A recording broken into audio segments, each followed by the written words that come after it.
Hello, hello, hello. Good morning. I was trying to do something and I messed it up. Good morning. Happy Saturday. Happy Easter Eve. Is that a thing? Do we call it Easter Eve? What do you call the day between Good Friday and Easter? Resurrection Sunday. What do you call that day? There's probably a name for it, right? I just don't know what it's called. Anywho, happy whatever day that is. Let's go ahead and jump on in. We're on April 4th. Jephthah's vow. Judges 11:29 through 40. At that time, the Spirit of the Lord came upon Jephthah, and he went throughout the land of Gilead and Manasseh, including Mizpah and Gilead. And from there he led an army against the Ammonites. And Jephthah made a vow to the Lord. He said, "If you give me victory over the Ammonites, I will give to the Lord whatever comes out of my house to meet me when I return in triumph. I will sacrifice it as a burnt offering." So Jephthah led his army against the Ammonites, and the Lord gave him victory. He crushed the Ammonites, devastating about 20 towns from Arior and to an area in Minnith, as far away as Abel Keramim. In this way, Israel defeated the Ammonites. When Jephthah returned home to Mizpah, his daughter came out to meet him, playing on a tambourine and dancing for joy. She was his one and only child. He had no other sons or daughters. When he saw her, he tore his clothes in anguish. "Oh, my daughter," he cried out, "you have completely destroyed me. You've brought disaster on me, for I have made a vow to the Lord, and I cannot take it back." And she said, "Father, if you have made a vow to the Lord, you must do to me what you have vowed. But for the Lord has given you a great victory over your enemies, the Ammonites. But first, let me do this one thing. Let me go up and roam in the hills and weep with my friends for 2 months, because I will die a virgin." "You may go," Jephthah said, and he sent her away for 2 months. She and her friends went into the hills and wept because she would never have children. When she returned home, her father kept the vow he had made, and she died a virgin. So it has become a custom in Israel for young Israelite women to go away for 4 days each year to lament the fate of Jephthah's daughter. Ephraim fights with Jephthah. Judges 12:1 through 7. Then the people of Ephraim mobilized an army and crossed over the Jordan River to Zaphon. They sent this message to Jephthah: "Why didn't you call for us to help you fight against the Ammonites? We are going to burn down your house with you in it." Jephthah replied, "I summoned you at the beginning of the dispute, but you refused to come. You failed to help us in our struggle against Ammon. So when I realized you weren't coming, I risked my life and went to battle without you, and the Lord gave me victory over the Ammonites. So why have you now come to fight me?" The people of Ephraim responded, "You men of Gilead are nothing more than fugitives from Ephraim and Manasseh." So Jephthah gathered all the men of Gilead and attacked the men of Ephraim and defeated them. Jephthah captured the shallow crossings of the Jordan River, and whenever a fugitive from Ephraim tried to go back across, the men of Gilead would challenge him. "Are you a member of the tribe of Ephraim?" they would ask. If the man said, "No, I'm not," they would tell him to say Shibboleth. It was from Ephraim. If he was from Ephraim, he would say Sibboleth, because the people of Ephraim cannot pronounce the word correctly. They would take him and kill him at the shallow crossing of the Jordan. In all, 42,000 Ephraimites were killed at that time. Jephthah judged Israel for 6 years. When he died, he was buried in one of the towns of Gilead.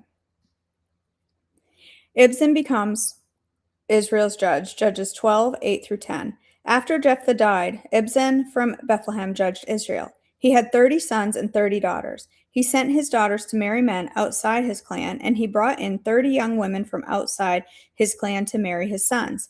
Ibzan judged Israel for 7 years. When he died, he was buried in Bethlehem. Elam becomes Israel's judge. Judges 12:11 through 12. After Ibzan died, Elon from the tribe of Zebulun judged Israel for 10 years. When he died, he was buried at Ajalon in Zebulun. Abdon becomes Israel's judge. Judges 12:13 through 15. After Elon died, Abdon, son of Hillel from Pirathon, judged Israel. He had 40 sons and 30 grandsons who rode on 70 donkeys. He judged Israel for 8 years. When he died, he was buried at Pirathon in Ephraim in the hill country of the Amalekites. The birth of Samson, Judges 13:1 through 25. Again, the Israelites did evil in the Lord's sight, so the Lord handed them over to the Philistines, who oppressed them for 40 years. In those days, a man named Manoah from the tribe of Dan lived in the town of Zorah. His wife was unable to become pregnant, and they had no children. The angel of the Lord appeared to Manoah's wife and said, "Even though you have been unable to have children, you will soon become pregnant and give birth to a son. So be careful. You must not drink wine or any other alcoholic drink, nor eat any forbidden food. You will become pregnant and give birth to a son, and his hair must never be cut, for he will be dedicated to God as a Nazirite from birth. He will begin to rescue Israel from the Philistines."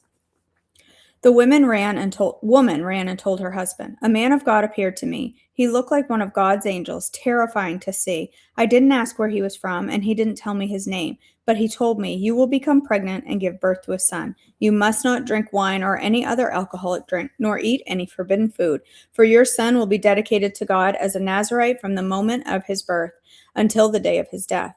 Then Manoah prayed to the Lord, saying, 'Lord, please let the man of God come back to us again and give us more instructions about this son who is to be born.' God answered Manoah's prayer, and the angel of God appeared once again to his wife as she was sitting in the field. But her husband, Manoah, was not with her. She quickly ran and told her husband, 'The man who appeared to me the other day is here again.' Manoah ran back with his wife and asked, 'Are you the man who spoke to my wife the other day?' 'Yes,' he replied, 'I am.' So Manoah asked him, 'When your words come true, what kind of rules should govern the boy's life and work?' The angel of the Lord replied, 'Be sure your wife follows the instructions I gave her. She must not eat grapes or raisins, drink wine or any other alcoholic drink, or eat any forbidden food.' Then Manoah said to the angel of the Lord, 'Please stay here until we can prepare a young goat for you to eat.' 'I will stay,' the angel of the Lord replied, 'but I will not eat anything. However, you must prepare a burnt offering to sacrifice to the Lord.' Manoah didn't realize it was the angel of the Lord. Then Manoah asked the angel of the Lord, 'What is your name? For when all this comes true, we want to honor you.' 'Why do you ask my name?' the angel of the Lord replied. It is too wonderful for you to understand.' Then Manoah took a young goat and a grain offering and offered it on a rock as a sacrifice to the Lord. As Manoah and his wife watched, the Lord did amazing things. As the flames from the altar shot up toward the sky, the angel of the Lord ascended in the fire. When Manoah and his wife saw this, they fell with their faces to the ground. The angel did not appear again to Manoah and his wife. Manoah finally realized it was the angel of the Lord. He said to his wife, 'We will certainly die, for we have seen God.' But his wife said, 'If the Lord were going to kill us, he wouldn't have accepted our burnt offering and grain offering. He would have appeared to us and told us this wonderful thing and done these miracles.' When her son was born, she named him Samson, and the Lord blessed him as he grew. And the Spirit of the Lord began to stir him while he lived in Mahanadan, which is located between the towns of Zorah and Eshtaol. Samson's riddle, Judges 14, 1 through 20. One day, when Samson was in Timnah, one of the Philistine women caught his eye. When he returned home, he told his father and mother, 'A young Philistine woman in Timnah caught my eye. I want to marry her. Go get her for me.' His mother and father objected. 'Isn't there even one woman in our tribe or among all the Israelites you could marry?' They asked. 'Why must you go to the pagan Philistines for a wife?' But Samson told his father, 'Go get her for me. She looks good to me.' And his mother didn't realize that the Lord was at work in the Winnie easy was at work in this, creating an opportunity to work against the Philistines who ruled over Israel at that time. As Samson and his parents were going down to Timnah, a young lion suddenly attacked Samson near the vineyard at Timnah. At that moment, the Spirit of the Lord came powerfully upon him, and he ripped the lion's jaw apart with his bare hands. He did it as easily if it were a young goat, but he didn't tell his father or mother about it. When Samson arrived in Timnah, he talked with the woman and was very pleased with her. Later, when he returned to Timnah for the wedding, he turned off the path to look at the carcass of the lion, and he found that a swarm of bees had made some honey in the carcass. He scooped out some of the honey in his hands and ate it along the way. He also gave some to his father and mother, and they ate it, but he didn't tell them he had taken the honey from the carcass of a lion. As his father was making final arrangements for the marriage, Samson threw a party at Timnah, as was the custom for elite young men. When the bride's parents saw him, they selected 30 young men from the town to be his companions. Samson said to them, "Let me tell you a riddle. If you solve my riddle during these 7 days of celebration, I will give you 35 linen robes and 30 sets of festive clothing. But if you can't solve it, then you must give me 30 fine linen robes and 30 sets of festive clothing. All right, they said, let's hear your riddle. So he said, out of the one who eats came something to eat.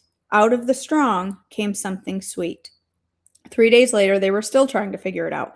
On the fourth day, they said to Samson's wife, entice your husband to explain the riddle for us, or we will burn down your father's house with you in it. Did you invite us to this party just to make us poor? So Samson's wife came to him in tears. You don't love me. You hate me. You have given my people a riddle, but you haven't told me the answer. I haven't even given the answer to my father or mother, he replied. Why should I tell you? So she cried whenever she was with him and kept it up for the rest of the celebration. At last, on the seventh day, he told her the answer because she was tormenting him with her nagging. Then she explained the riddle to the young men. So before sunset on the seventh day, the men of the town came to Samson with their answer. What is sweeter than honey? What is stronger than a lion? Samson replied, if you hadn't plowed with my heifer, you wouldn't have solved my riddle. Then the Spirit of the Lord came powerfully upon him. He went down to the town of Ashkelon, killed 30 men, took their belongings, and gave their clothing to the men who solved the riddle. But Samson was furious about what had happened and went back home to live with his father and mother. So his wife was given in marriage to the man who had been Samson's best man at the wedding. Is it just me, or does he just feel so whiny? I think this every year. That he seems, he comes across as this, like, I don't know. What are you eating? Drop it. Okay, or swallow it, one or the other. Samson's vengeance on the Philistines, Judges 15, 1 through 20. Later on, during the wheat harvest, Samson took a young goat as a present to his wife. He said, I'm going into my wife's room to sleep with her, but her father wouldn't let him in. Truly, though, I truly thought you must hate her, her father explained. So I gave her in marriage to your best man. But look, her younger sister is even more beautiful than she is. Marry her instead. Samson said, this time I cannot be blamed for everything I am going to do to you Philistines. Then he went out and caught 300 foxes. He tied their tails together in pairs, and he fastened a torch to each pair of the tails. Then he lit the torches and let the foxes run through the grain fields of the Philistines. He burned all their grain to the ground, including the sheaves and the uncut grain. He also destroyed their vineyards and olive groves. Who did this? The Philistines demanded. Samson, was the reply, because his father-in-law from Timnah gave Samson's wife to be married to his best man. So the Philistines went and got the woman and her father and burned them to death. Because you did this, Samson vowed, I won't rest until I take my revenge on you. So he attacked the Philistines with great fury and killed many of them. Then he went to live in the cave at the rock of Edom. The Philistines retaliated by setting up the camp in Judah and spreading out near the town of Lehi. The men of Judah asked the Philistines, why are you attacking us? The Philistines replied, we've come to capture Samson. We've come to pay him back for what he did to us. So 30 men of Judah went down to get Samson in the cave in the rocks to Edom. Oh, goodness gracious. What? Don't, you're going to expose me on camera. Watch your paws. Get up here. Get up here. Get up here and lay down. Get up. If you want to get up here, get up here. But stop stalling. Get up there.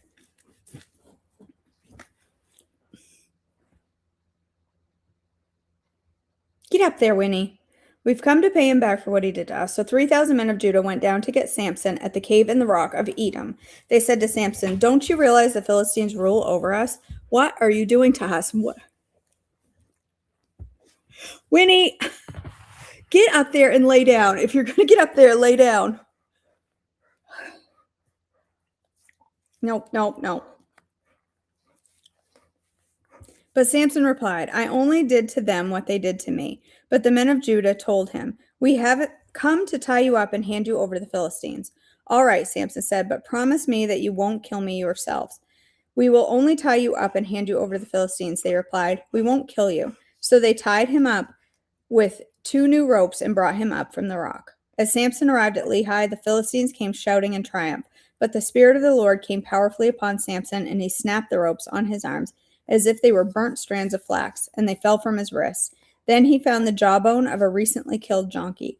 Donkey. He picked it up and he killed 1,000 Philistines with it. Then Samson said, with the jawbone of a donkey, I piled them in heaps. With the jawbone of a donkey, I've killed 1,000 men. When he finished his boasting, he threw away the jawbone, and the place was named Jawbone Hill. Samson was now very thirsty, and he cried out to the Lord, You have accomplished this great victory by the strength of your servant. Must I now die of thirst and fall into the hands of these pagans? So God caused water to gush out of the hollow ground at Lehi, and Samson was revived as he drank. No. Then he named that place the spring of the one who cried out, and it is still in Lehi to this day. Samson judged Israel for 20 years during the period when the Philistines dominated the land. My husband always says that he thinks the people writing the Bible got the stories backwards, and that Samson actually killed 1,000 Philistines with Adam's rib, and God made Eve with the jawbone of a donkey. Isn't that nice? He's mean. She's mean, Daddy. Okay, we're just going to rest here, apparently. My new job is to support her head so she can rest. I love you, but I don't want your face kisses.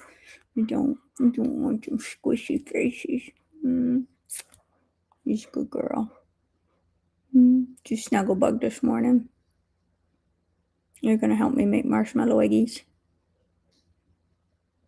No, because you're going to fall asleep right here. I can feel it. So you're getting that deep breathing going on. You're going to fall asleep right here?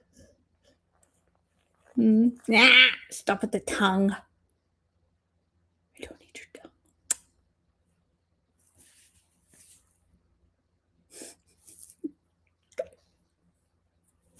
I don't know about you, Win.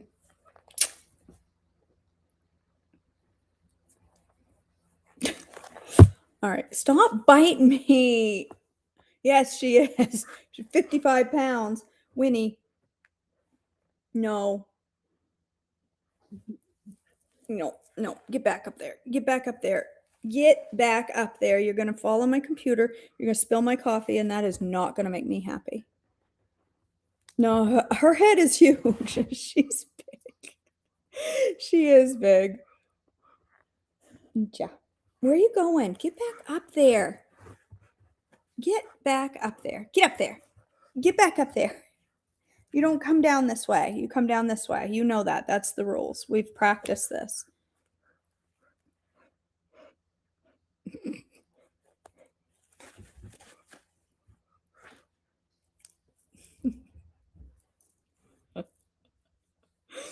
Really, Meredith?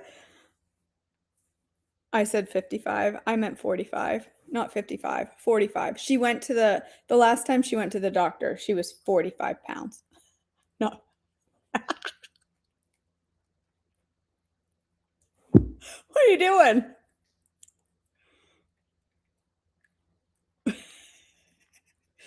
I know. She's destroyed this chair over here. Look at it. That's her chair. She's wrecked it. Haven't you, Win? What are you doing? What are you doing?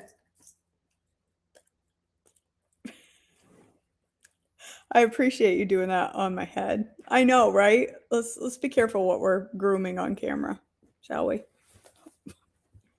We're gonna fall down. Uh-oh.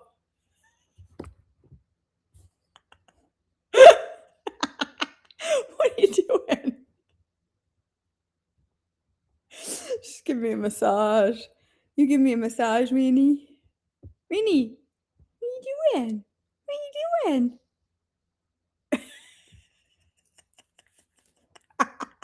She's gonna make us some money, Meredith. Aren't you, Win? Aren't you? Okay, time to get that. Oh, hello. One day she jumped up on me and pulled my shirt down on camera on a Zoom. There were like 5 men on camera too, and she pulled my shirt down right over my bra. Today, if she were to do that, would not be good because this is not a dress that you wear a bra in. So let's just say it would not be wise if she were to do that. Right, that's what it is, Jaggy, is my Easter bonnet. My weenie bonnet. Are you my weenie bonnet? We call her Weenie. Here, Weenie. All right, girls. Well, hey. Time to pray. Pull it together. Ow. Ow. No. No. Where's the zapper? Where is that? She's about to bite me. I can feel it. And I don't even have it in here. It's out in the kitchen. We're in trouble now. All right. Let's go ahead and pray. God, our Father, thank you for this day. Thank you for the many blessings that you give us. Thank you for the opportunity to read your word together and to draw closer to you and learn more about our God. God, I pray as we head into Sunday, tomorrow, into Resurrection Sunday, that you would prepare our hearts for the messages we'll hear and to focus on you, our King and our resurrected King. God, thank you for your Son and for his sacrifice. And we just praise you and honor you today. Ask that you would help us make wise choices today that honor you with, we're likely to be surrounded by candy and junk everywhere we go. I just pray that you would help us to make wise decisions that honor you in your precious name. Amen. Winifred! Stop it! No!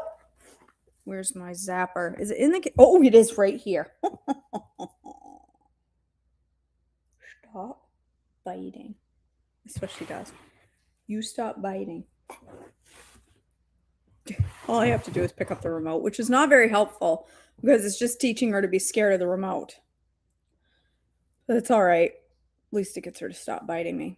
All right, who's ready to make Easter eggs this morning? Are you? Are you going to help make Easter eggs? Everybody loves a golden retriever here in their candy. We're going to make, if you're not registered, if you just go to my Facebook page and register, you'll get the link in your email so that you can join me to make some fun Easter eggs this morning. I haven't made these type of Easter eggs for a couple of years, so hopefully they'll come out okay. And if they don't, we'll have piles of chocolate and marshmallow to eat, and that'll be fine too, right? I call it a win either way. All right.